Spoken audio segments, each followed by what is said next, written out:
Hello, I'm Ronnie Eldridge. Welcome to Eldridge and Company. Eric Gioia's family store has had flowers for 105 years in Woodside, Queens. But he's going to have only 8 years in the city council representing that neighborhood, as well as Sunnyside, Long Island City, Astoria, and Maspeth. So welcome, Eric. Thank you very much for having me. That's a hot neighborhood, that area you're representing. It sure is. It really is. I mean, when you look at what's happened in Long Island City over the past decade, it is extraordinary. More housing and more affordable housing will be built in my district in 8 years than anywhere else in New York City. Is that right? Well, and then what about the schools? Do you get new schools? Well, you know, it's one of the things that I've been really pushing for, is that unfortunately all too often when plans are drawn up at City Hall, a school is the last thing that's put in. But I think that anybody who's trying to raise kids in this city knows a school is the center of the neighborhood. It's the most important thing in somebody's life. And so I'm pushing for new schools on the waterfront, as well as fields for kids to play in.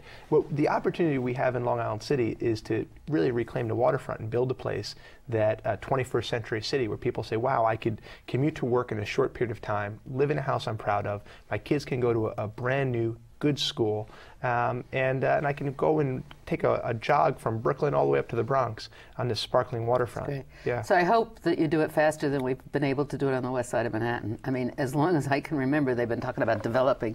But you don't have some of the same problems. I mean, you don't have the piers that were once a major source of employment and all of that. Well, they were, but it was 100 years ago. Yeah. And so, you know, I grew up in Woodside, as you mentioned. My family's been there for a century. But growing up in Queens, the waterfront was something you never thought of. I mean, it was totally cut off. And so what we're doing now is looking at these old, I mean, there's these gantries that have now been landmarked on the waterfront that 100 years ago were a big part of the economy. But now they're just these vestiges of a bygone era and an old economy. And so the challenge is, how do you transform this waterfront, which was so important in New York in the 19th century, into something that's important in New York in the 21st century? And that's exactly what I tried to do for my first day. So what happens with a district like yours, where it's complicated because it was basically low-rise, right? And now it's becoming a site of great development with a whole different change. When you're only in the council for 8 years and you're going to have a successor, what happens? I mean, and also, what do the rest of the council members say? If they're not in an area where there's this new development, do they understand what's happening? Well, I mean, I think, you know, a few things. I mean, one, you have to be very careful that you don't push folks out. People like my family, people who had actually built the neighborhood and stayed through tough times in the 70s, when, you know, my neighborhood growing up, I mean, it was a tough place. I mean, there was a homicide on my corner. I mean, my mom didn't want to walk the 2 blocks from the subway home. My dad literally had to pick her up at night. But now, obviously, I guess the late 70s, early 80s. Yeah, I mean, it was a tough place. And now, while it's you know, incredibly safe and it's a beautiful neighborhood, it's where I'm raising my daughter, and happy to do so. I'm proud to do so.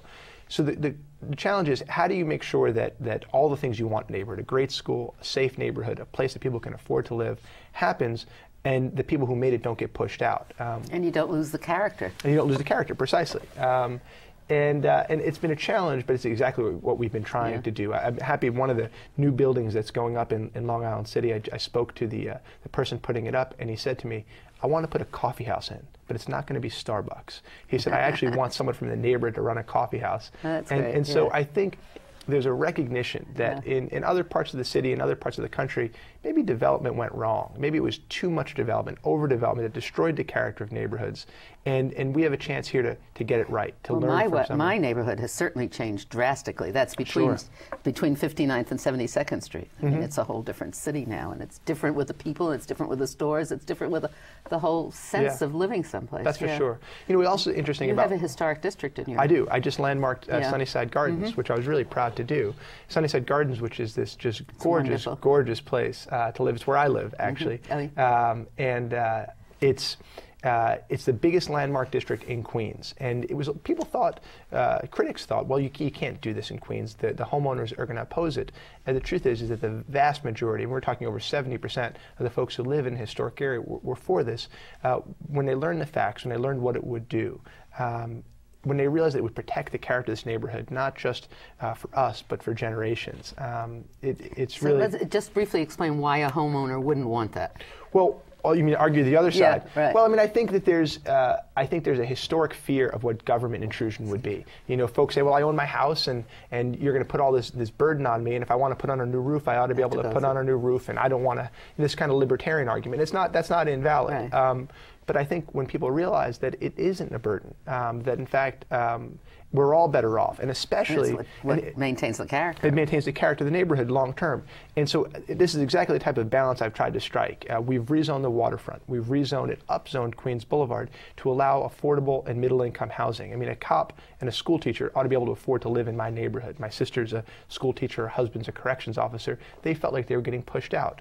We've rezoned big parts of this land to allow for appropriate development to go in. But then I said, but we need to landmark Sunnyside Gardens to make sure that inappropriate development doesn't happen, and so that you have the mix, balance. the balance of the two. Well, what effect do you think the term limits? I mean, since you were the first class, I think, that came in after my group left, and when I left, it was the first time term limits. So I served 12 years, and that was a short time compared to most of my colleagues who had been there for a lifetime.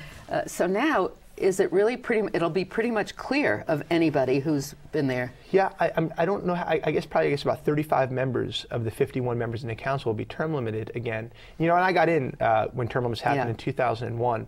And so I think that there's a strong argument to be made that, you know, government can't be a place for folks who can't find work in the private sector, who they get elected once and then they spend the rest of their, like a Supreme Court justice, they spend their entire life there. I think it's very important that anybody in public life realize that the seat they have is borrowed. We're borrowing it from the people, and we're there to do a job that they sent us to do. That being said, 8 years is actually not long enough. It really, and so I actually think 12 years is probably better than 8 years. Yeah. The challenge is that people have spoken pretty clearly on this, and I think 12 years would be marginally better than 8. But I think term limits are better than not having term limits, especially because I think the public has spoken so forcefully. I was not opposed to the term limits. I always choke when I say I've supported them because everybody then gets very irate about it. But I thought it was the only way to clean it out. I mean, there are people who had been there a lifetime, you know, and it was really incredible. So it did that, but you're right. And also, it should have a system of more staggering than it has. Well, that's really it. Yeah. The staggering part, I think, is one of the public policy problems, is that because you do lose institutional memory. So the real challenge is, how do you get vigor and vision and this new blood to come in, at the same time to keep some folks who can show you around and show you the ropes about different city agencies. I am unquestionably better at this job today than I was when I was first elected. Absolutely. I'm able to accomplish so much more because I know how to do it.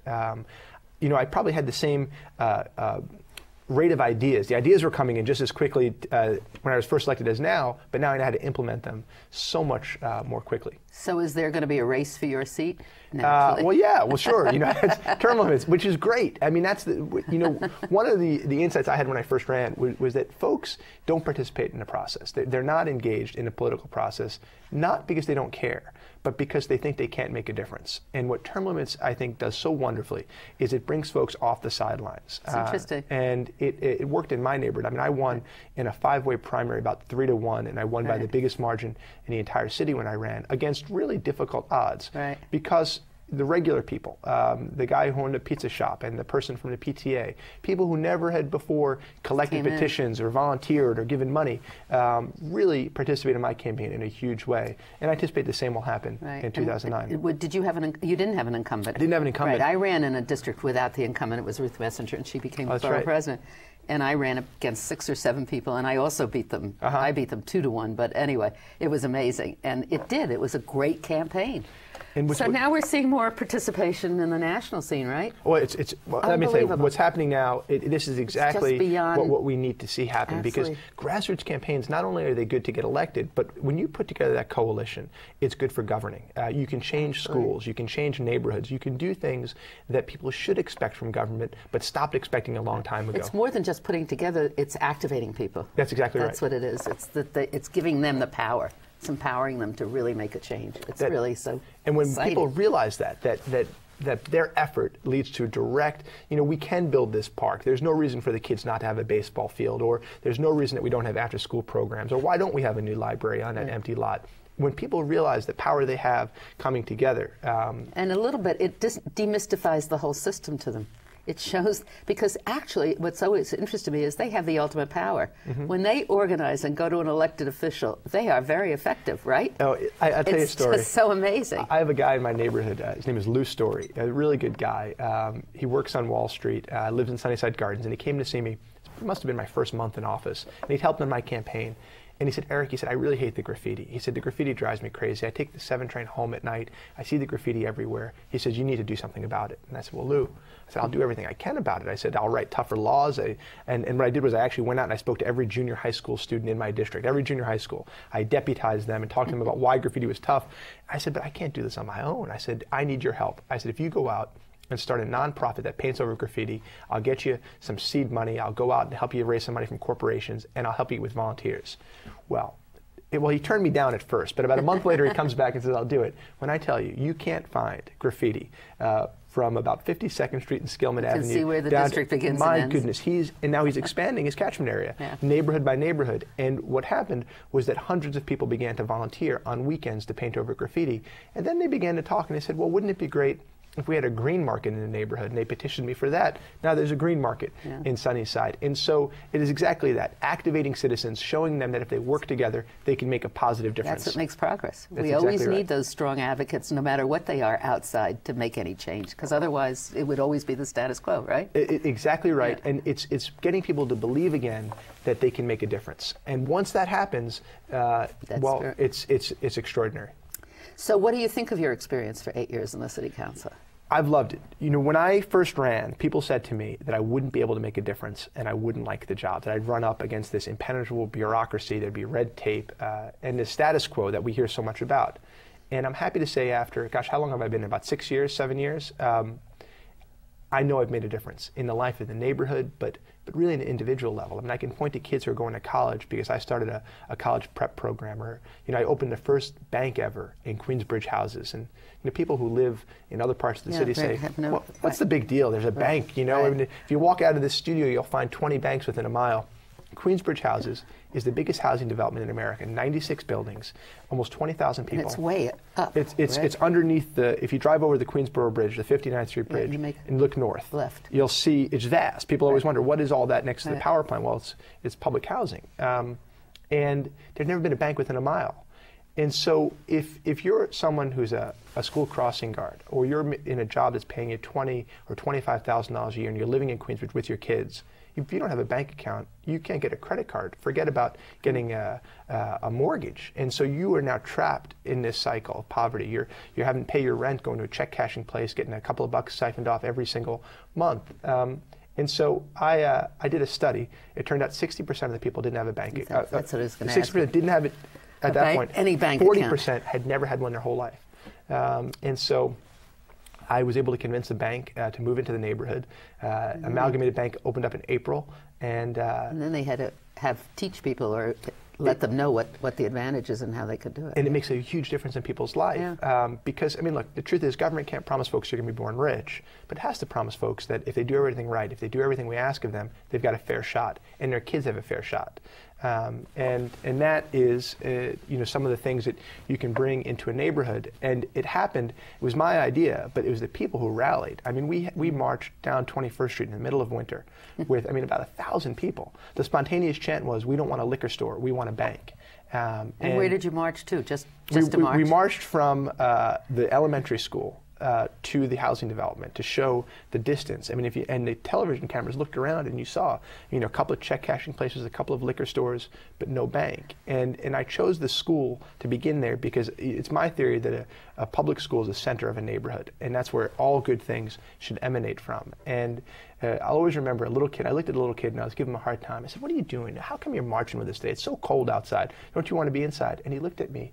And he said, "Well, I'm marching so Mom doesn't have to go," and he said Astoria, Steinway Street, "so Mom doesn't have to go to Steinway Street to cash her check every week." Good. And I said, "So you're an agitator also?" Well, I guess I am, yeah. I mean, they wouldn't have done it most likely if you hadn't been there, right? Well, so and it's that fine balance. That's the interesting lesson of politics, that if somebody else isn't doing it, you have to do it and get them started, right? Well, that's exactly it. You know, and I pride myself on trying to identify issues that when I show people a set of facts, they say, "Wow, I had no idea about that." So what was it like inside legislating? Well, again, I mean, I think if you find a good enough idea and show people how it can make a difference, I mean, part of the job, the idea is a very small part of success in politics. Taking that big idea and bringing it, to a measurable difference in somebody's life is what it's all about. I had an idea a couple of years ago. It's now called a young adult voter registration act. When you graduate high school, you get a voter reg card. That. That's a great idea. Right out of the school. Right out, you get it with your diploma. To put these two things together, to inculcate this generation that you graduate high school, so congratulations, and you vote. So this is a great time for you. Well, yeah, I mean, it's all parallel. Now, you worked in Washington. I did. Right? I did. You worked in, were you actually physically in the White House? I was physically in the White House. It was my lucky break. Here I was, a kid from Woodside. I paid my way through college as a janitor, and I was walking around the West Wing of the White House. That's so great. Did you eat in the dining room, in the mess, or whatever? The mess was for senior staff, so I was able to go there when I was invited. Oh. Yeah. Listen, what's the soup they have there that's so great? Something kind of Navy beans? Oh, yeah, sure, Navy beans. Well, because it's run by the Navy. Right. The White House mess. It's funny. I don't want to. I was the lowest guy in the totem pole. So I had to be invited by someone higher up to go there. Mostly was eating pizza at my desk, I think, on most days. So, I mean, you saw how the national government works to a degree. But how do you compare it? Well, what I love about the local government, and this is where it really happens, and I've looked at my district as if I were the mini mayor of almost 200,000 people, where I take good ideas and I say, how can I implement them here? If it's that good of an idea and if it actually changes lives, then you can go to your colleagues in other districts and say, hey, take my idea, it's yours. Replicate this and make a difference. The work we're doing, we started with the bank, but then we started doing people's taxes for free. This year, I guess earned income tax credit. We're bringing back about $1.2 million this year. Unbelievable. And so many people not knowing that they can do it. That's exactly right. And so I've now told my colleagues, hey, you take this idea, you do this as well. I give out a hardback collegiate dictionary to every single graduating elementary school student in my district. So do they do it, or do they go on the computer dictionary? Well, it's a great question, right? Because there's a question about that. Who uses dictionaries now? Well, it's so a lot of people look online, but these kids love it. I mean, people will come up to me on the street and say, I'm in high school now. I give them a dictionary, and the advice I give is read the newspaper every day, circle the words you don't know, and look them up. And young adults tell me all the time they're doing it, and it's changing their life. And so what I like about it is it's this idea of I can help myself. So how did you get to be this way? Where did you learn this civic participation? It's a really good question, because my folks, like so many other, like many New Yorkers, were those people who cared about the neighborhood, and they voted. But that's probably all they did. They certainly weren't going to give a donation to a campaign or volunteer. Did they teach civics when you were in high school or school? Middle school? I'll tell you, I was actually in PS 11 in Woodside, where I went to elementary school. It was terribly overcrowded, like so many schools at that time. And I don't know how my principal picked me out of the school, but she did. And she made me the little ambassador for the school. And I went around the city. And I spoke to the mayor and the school's chancellor and the community board and the borough president. I mean, I was so little, they had to slide a milk crate underneath me, and I'd speak at the podium. And I said, look, there are kids being educated in the hallway, in a gymnasium, and we need to do better. What's her name? What was her name? Vivian Adamanana. She retired my first year in office, but she's still alive and quite well, thank you. Yeah. My mentor, the person who started me in politics, was a 7th grade. Although my parents had always been interested, was my 7th grade civics teacher, Mr. Herbert Eben. He was wonderful. And he took us to different things, and there was an organization called Youth Builders that was with Eleanor Roosevelt. But I agree with you about local government. It's right in the middle of the people it governs, so that excitement. And then that city hall, which used to be so accessible to everybody, it's so beautiful. You can look at it, you know how to get inside of it.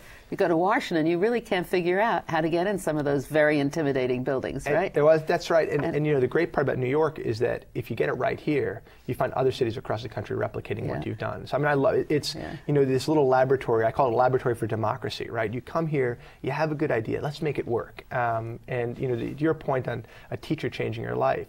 The truth is that next to your parents, your teacher is the most influential person, the most influential adult in so many people's lives. And without that, we called her Dr. A. Without Dr. A in my life, does she know that? Different. Oh, of course. Of course. And she was, believe me. Has she come to the city council? She came to my inauguration. My inauguration when I first was at PS 11, because this is where and it changed my life. And not only did it give me a good enough education that I was working in the White House, competing with kids who'd gone to the fanciest private schools, but it gave me this sense of no matter who you are, even a little boy who's 11 years old can go out and make a difference. The end of the story of me going around the city was that a new school was built in Woodside, and so. Is it called the Eric Gioia School? No, it's actually, it was named after the principal who was principal when I was in first grade, and right. so it's a good name. After I got elected, the first thing I did was visit every public school in my district and speak.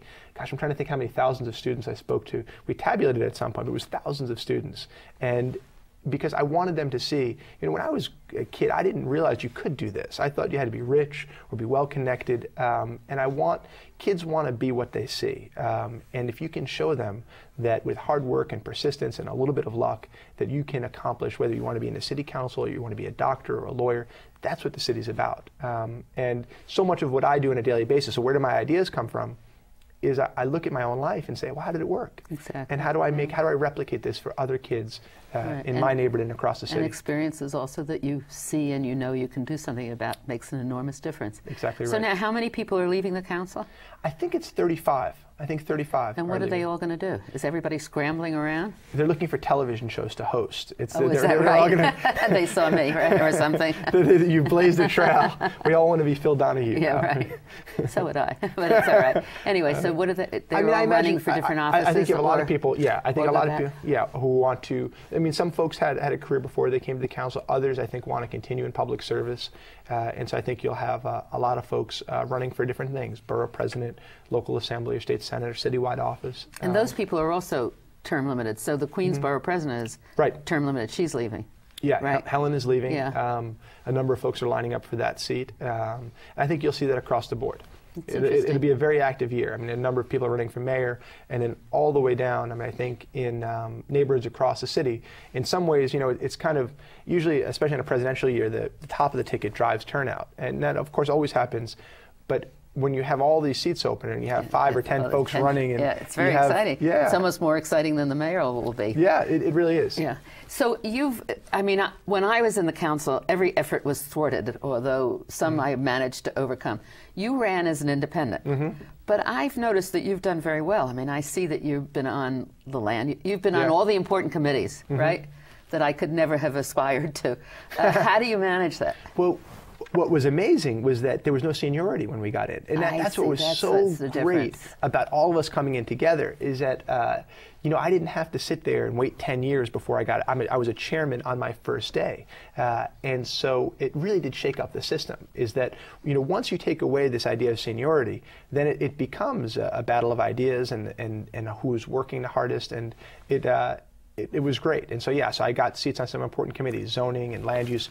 Finance, were you in? Finance, I'm on finance as well. And what was important about the zoning and land use was that I'm a lawyer, but they don't teach anything about that in law school. Or when I looked at my district and said, I've got this huge patch of land on the waterfront, we've got a rail yard, and we've got underutilized boulevards.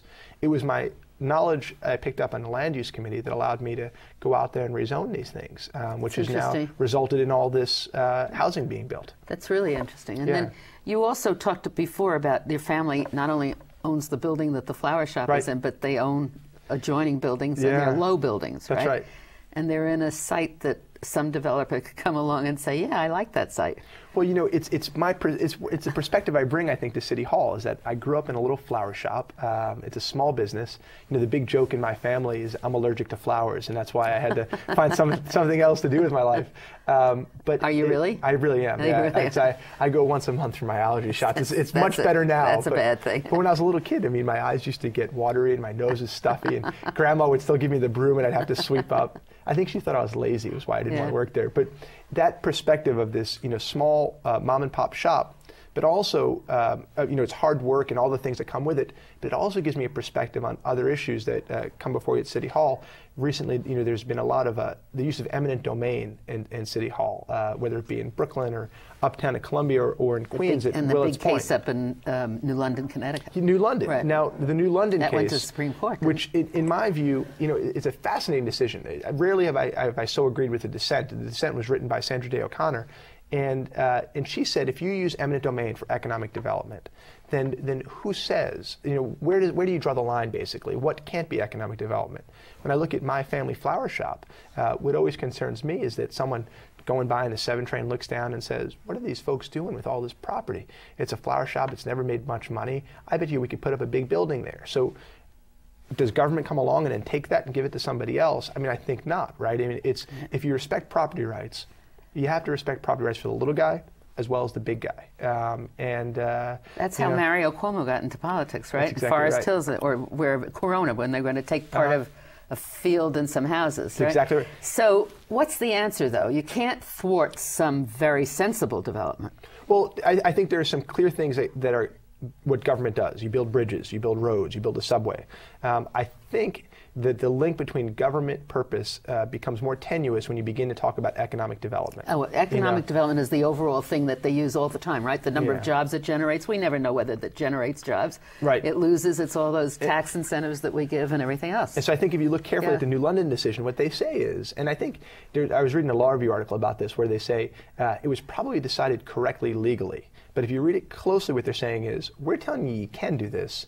We're not telling you it's a good idea, though. And that's something that should be up to the state legislatures to decide. And there's this idea out there that government says, well, we don't want to use eminent domain, but we will if we have to. Well, that's like putting a gun on the table during a negotiation and saying, I don't want to use it, but if I have to, I will. Yeah, I'm being forced. It changes the terms of the bargain. And so, you don't want to stand in the way of economic development, but there is a mechanism. It's called the free market, right? So if you want to come along and build a building on this property, well, then offer the person a price that they're willing to sell. And you want to protect, and you're going to protect the person, the littler person. Well, that's the perspective I bring, is I want to protect the little guy. And that's the end of our program. We've gone through 30 minutes very quickly. Right?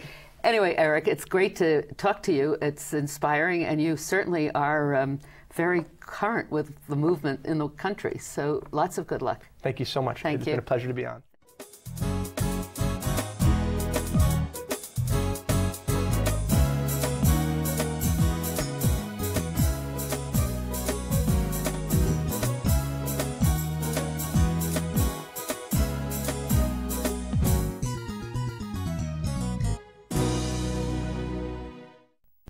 If there are any people you'd like to hear and topics you'd like us to explore, please let me know. You can write to me at CUNY TV, 365 Fifth Avenue, New York, New York, 10016, or you can go to the website at cuny.tv and click on Contact Us. I look forward to hearing from you.